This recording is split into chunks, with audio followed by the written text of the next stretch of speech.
I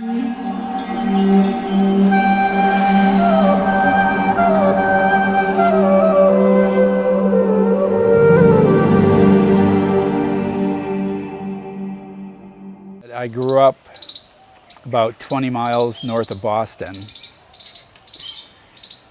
and it's an old fishing village, and I grew up there. And I'll start that I went to a rock festival. It was the summer of 1970, and it was up in Canada.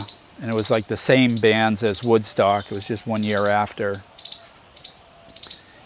And I met the devotees there. It was like the first time that I took LSD. And it was the first time that I saw devotees, with shaved head and robes and tilak. And they were passing out back to Godheads. And I didn't talk to them, and I didn't get a magazine or anything, but it made a big impression on me just seeing them. That they looked effulgent. And even though I was like way in back in the crowd, they chanted on stage before the bands went on at night. So I heard them chanting, and I didn't really know what it was, but my friends told me, oh yeah, those are the Hare Krishnas. And in the song, My Sweet Lord, they're chanting the Hare Krishna in the background because that song had just come out. And that was one of my favorite songs. So I liked that.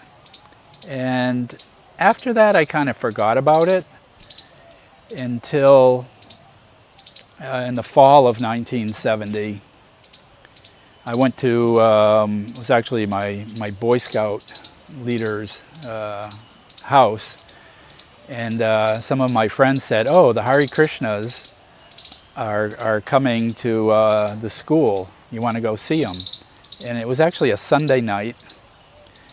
And it was, I think, a CYO meeting. I mean, it's a Christian youth organization, which I never used to go to the meetings.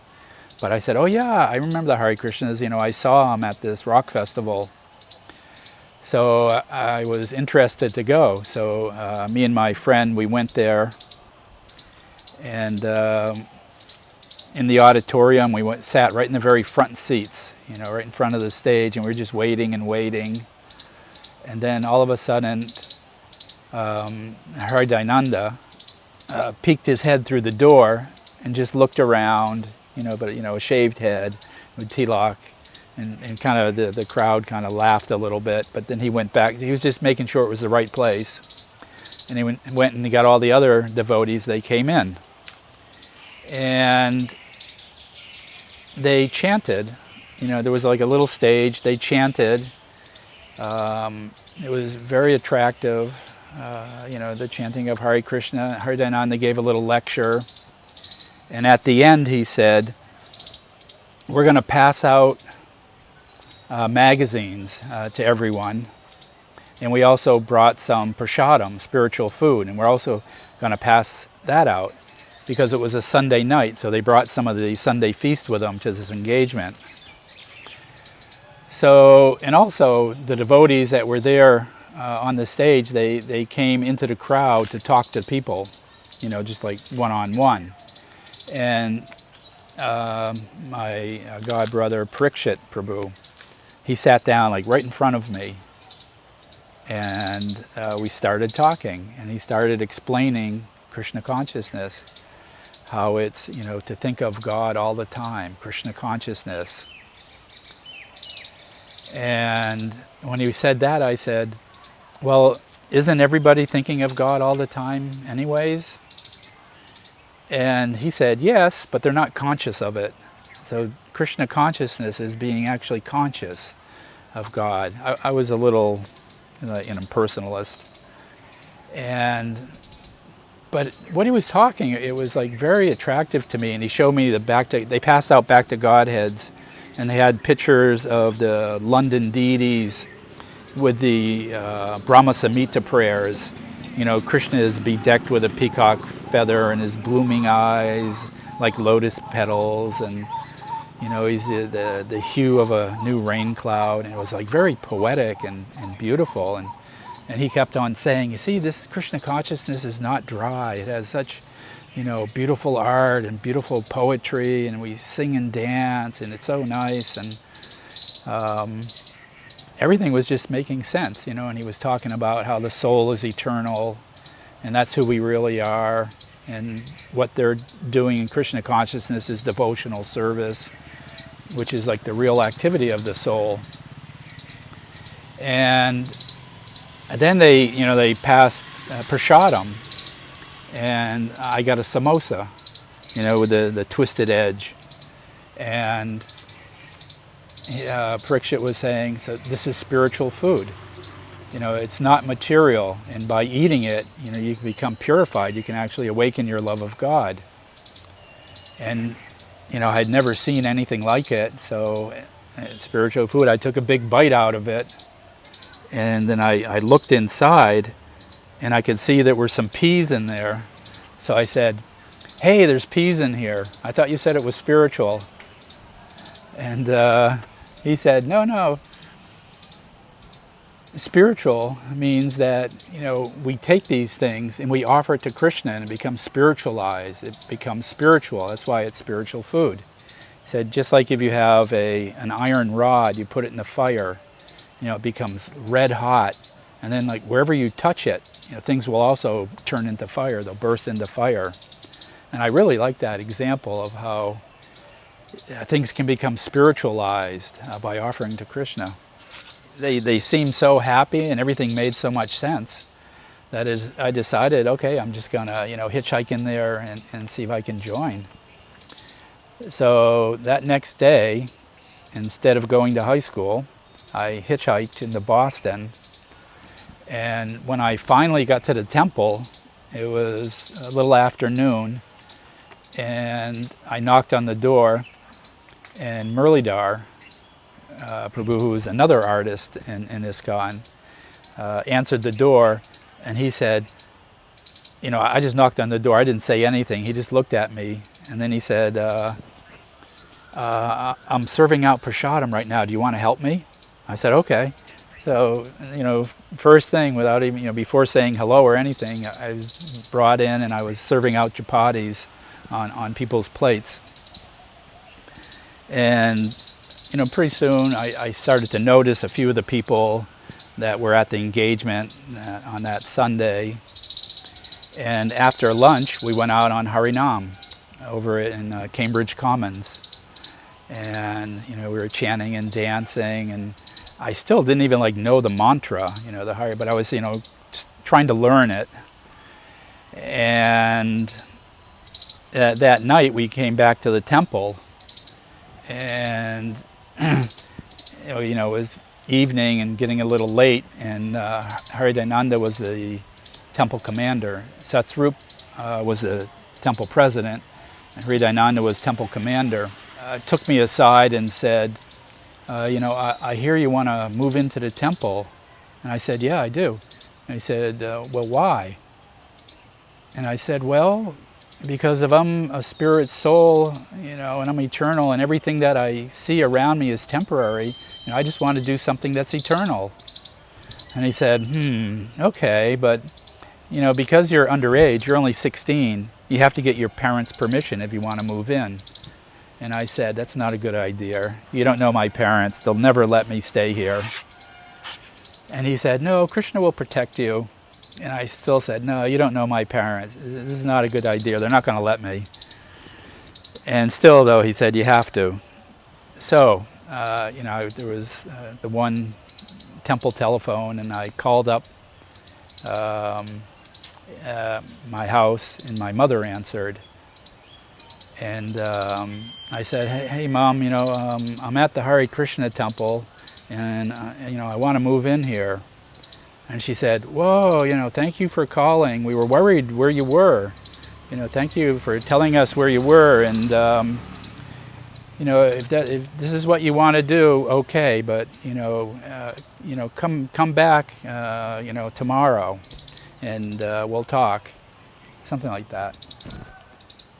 And I couldn't believe it. She said, yeah, I could stay.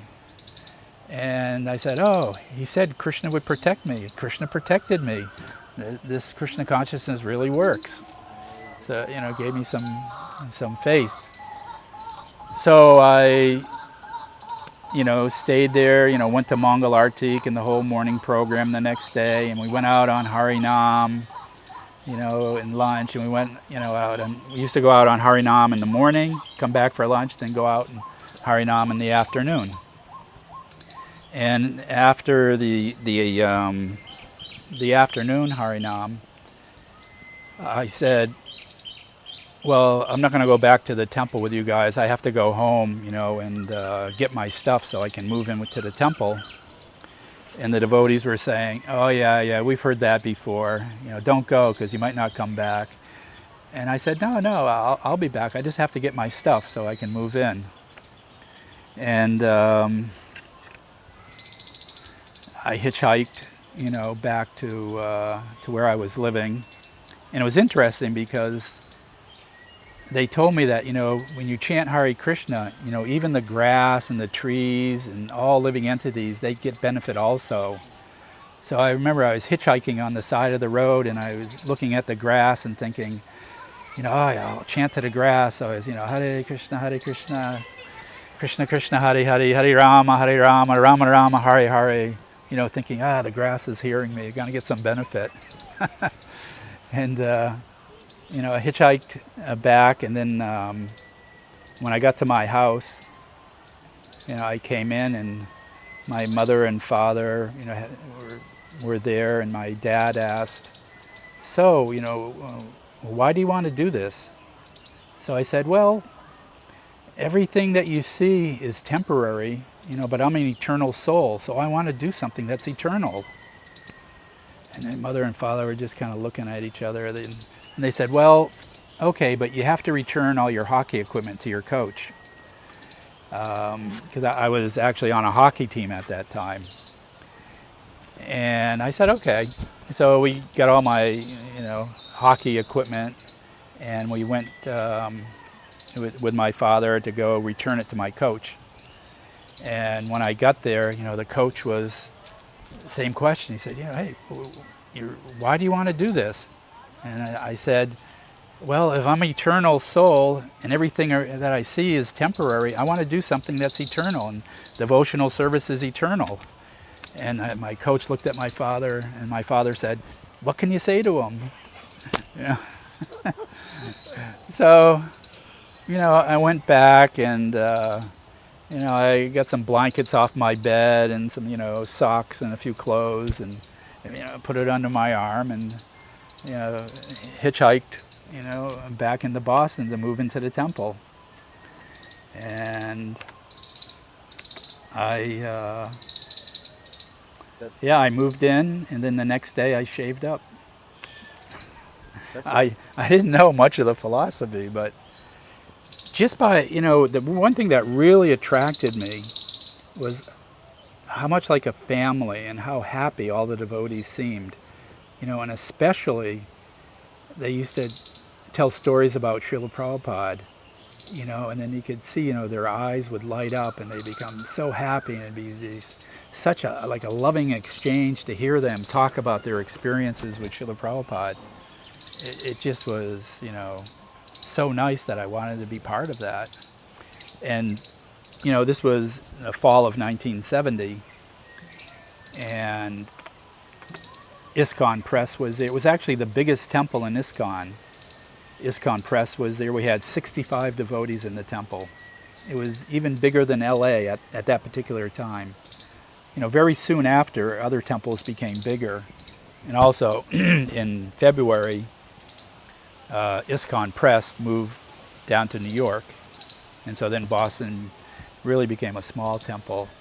But at that time, there was, there were Satsarup and Jadharani, Pajumna, Aniruddha, Jayadvaita, Hridayananda, Sarup, Bhardraj, Rukmini, Chandanacharya, Kulishekar. It was a very, very, wonderful time. And, you know, the temple was poor, but everybody, you know, had a lot of enthusiasm to please Srila Prabhupada. And then, usually, you would stay for like 6 months, and you'd get your first initiation. And there was a bunch of new devotees that joined right around the time that I did, either just a few days before, a few days after. So there was a lot of new bhaktas there.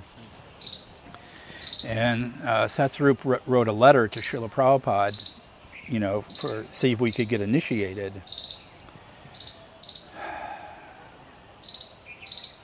I think it was in April. I'm not sure. And I've never seen the letter, but I can remember Prabhupada wrote back, and Satsarup got the letter and he read it to everybody, you know, in the prasadam room. And Prabhupada in the letter said, he said, yes, I will accept, you know, all these boys and girls that you've recommended, but better if they wait till I come there personally, because I'll probably be coming in May, I think he said. And he said, and in the meantime, tell them to chant hard. So that was like an instruction we got, to chant hard. But unfortunately, that letter is lost, because I've never found it on the all of Prabhupada's letters. But anyways, Srila Prabhupada, you know, he didn't come in May, he didn't come in June. Finally in July, he came. So we waited, you know, until then to get our first initiation. And that was incredible, a wonderful time. And actually, one of the very first services I did when I moved into the temple, they asked me if I knew how to fix a broken window. And, you know, because I used to play baseball, I had broken a few windows. I knew how to replace a broken window. So, like the neighborhood, you know, kids used to throw rocks at the temple and break our windows. So that was like one of the first things that I did, was go buy some glass and fix some of the broken windows. So I knew a little bit, and yeah, I got to make a Vyasasan for Srila Prabhupada when he came. And interesting that, well, first I'll say that at the airport, we all went to greet Srila Prabhupada at the airport. We had one van, you know, it was like our Sankirtan van. We would drive out to the Boston Commons, you know, and do our Harinam, and then we'd all, you know, go back to the temple. That was the only vehicle that we had for the temple.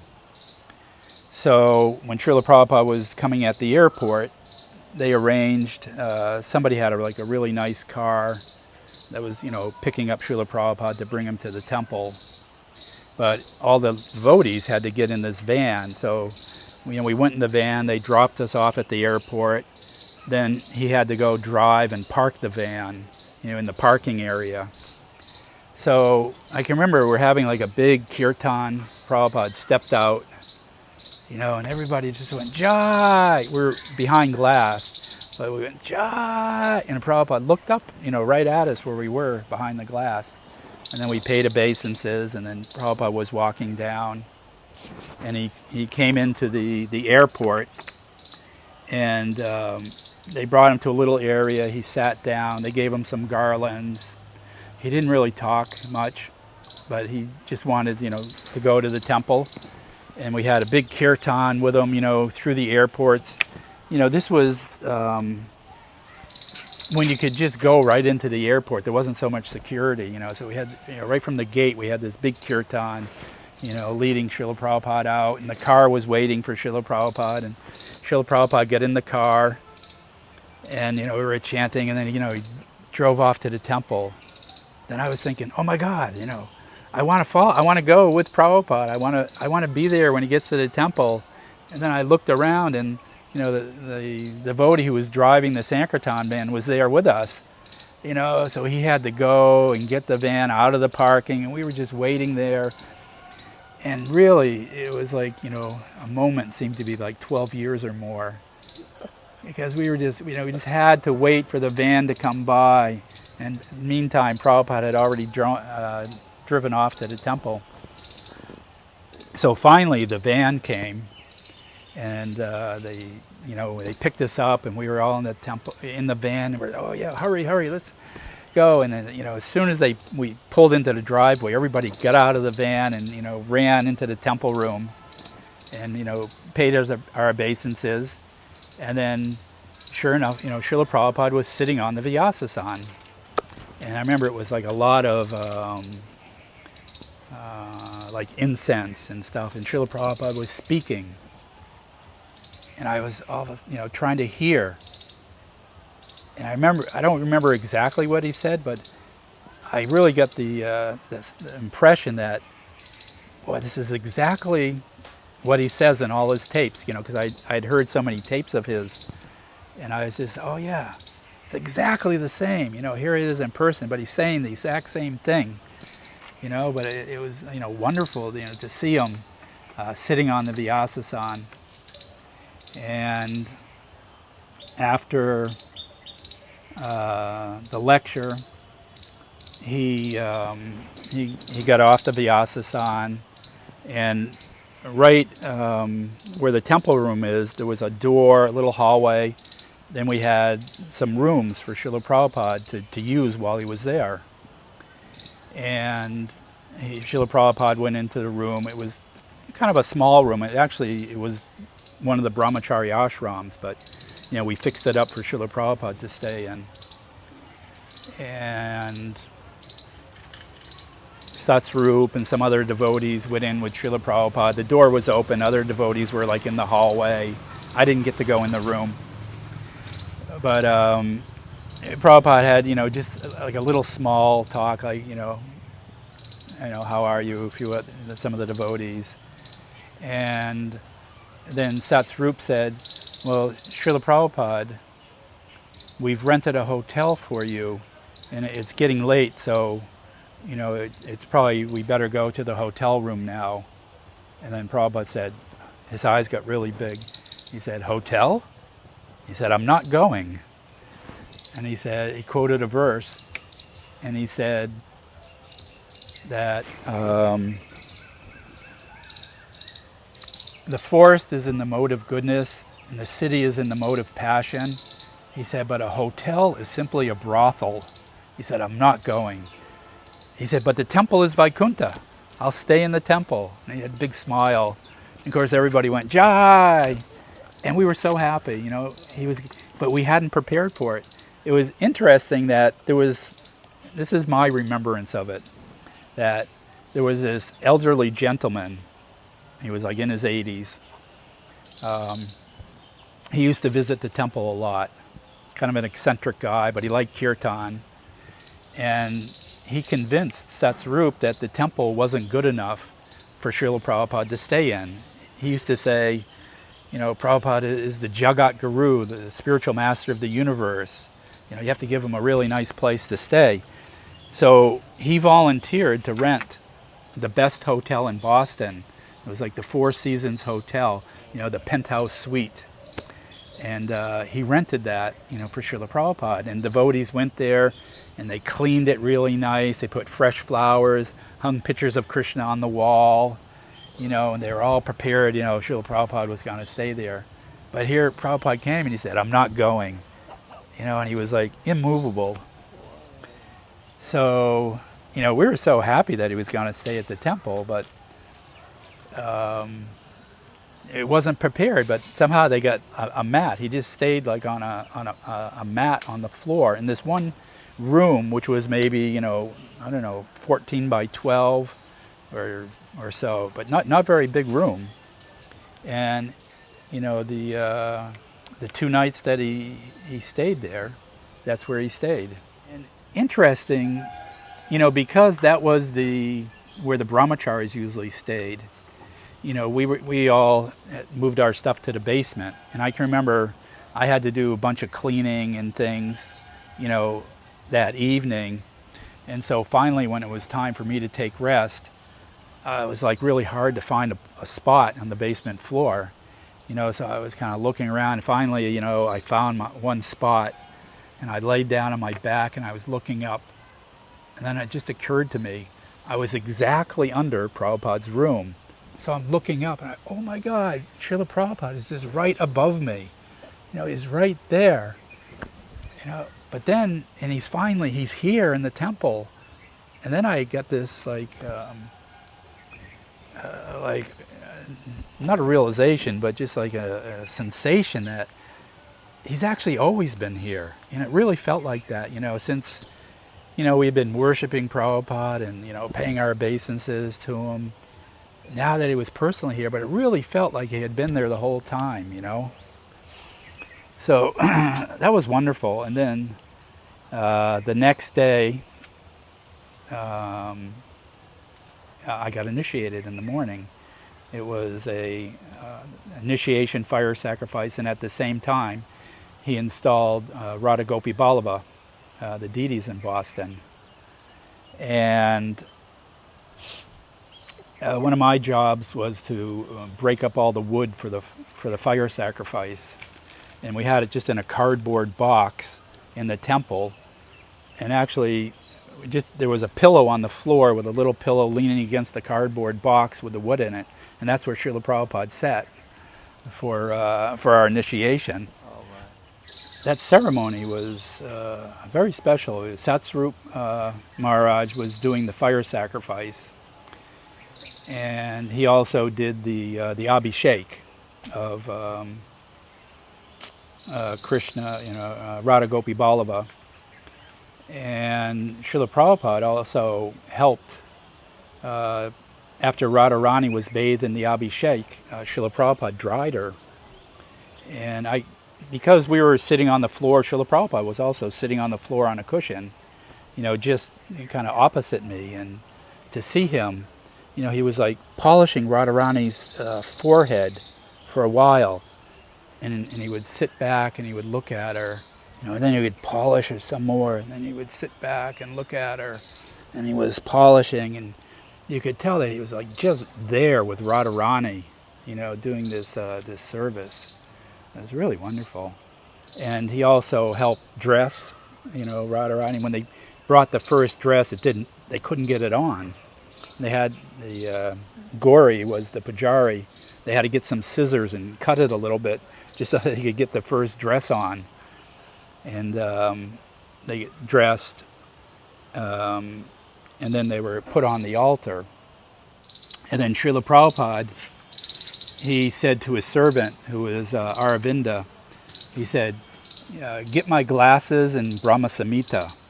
So he went to his room and he came back. Srila Prabhupada put on his glasses and he opened up the Brahma Samhita. And he also read. And I remember he read, all the verses in the book, and he did it in a really slow and loving tune that I'd never heard before, up until that time. Govindam Adi Purusham Tamaham Bhajami Venam Kanvantam Aravindayalaya Taksham. And he sang, taking his time with so much devotion. He read all of them, Also, Srila Prabhupada was sitting there, and there was a microphone for when he speak, and I know they were taping it, but I've never anywhere, found any tapes, because he also spoke some. And when it was time to get our names, well, first of all, there was like 10 of us, I think, that got initiation that day in the morning. And Srila Prabhupada had our beads. And as the sacrifice was going on, he was chanting on our beads. And then he would hang them, put them on the microphone. And they'd chant another one and then hang them on the microphone. So he had, like 10 sets of beads on the microphone. And when he would call you up for your name, then he would take one off the microphone, and he would ask you, he asked everybody the same question. How many rounds do you chant, and what are the 4 regulative principles? And I can remember I was like so nervous that I was gonna mess up somehow or other, And sure enough, when he called me up, I paid my obeisances and I was kneeling in front of him. He said, how many rounds do you chant? I said 16. He said, what are the 4 regulative principles? And I was like, so nervous. And I said, no meat eating, no illicit sex, no intoxication, no gambling. And I thought, I got him, And I was like, relieved. And he said, okay. And he said, your name is Somadas. And I was kind of like looking at the floor. And he said, Soma means the moon. And we said, Soma means the moon. I just thought, what? Is he making fun of me? Or I thought you were supposed to, get names like, of some kind of name of Krishna and then Das. But, the moon? So I looked up at him, and he was like, just looking right at me. And, you could tell, he could just see right through you, knew your mind, your soul, everything you've done in the past. You're just, completely there, for him he knew who you were, And when I looked up at him, all of a sudden he just did a huge smile. And it just like lit up the whole room, It's like almost everything like disappeared except for this big smile. And just looking at me, he said, "You are moon-like." And everybody went, "Jai," and then, I paid my obeisances. And then, went and sat down. Prabhupada was in a really nice mood. The next person to take initiation was my godbrother, Sudas. So same thing, what are the 4 Regata principles? How many rounds do you chant?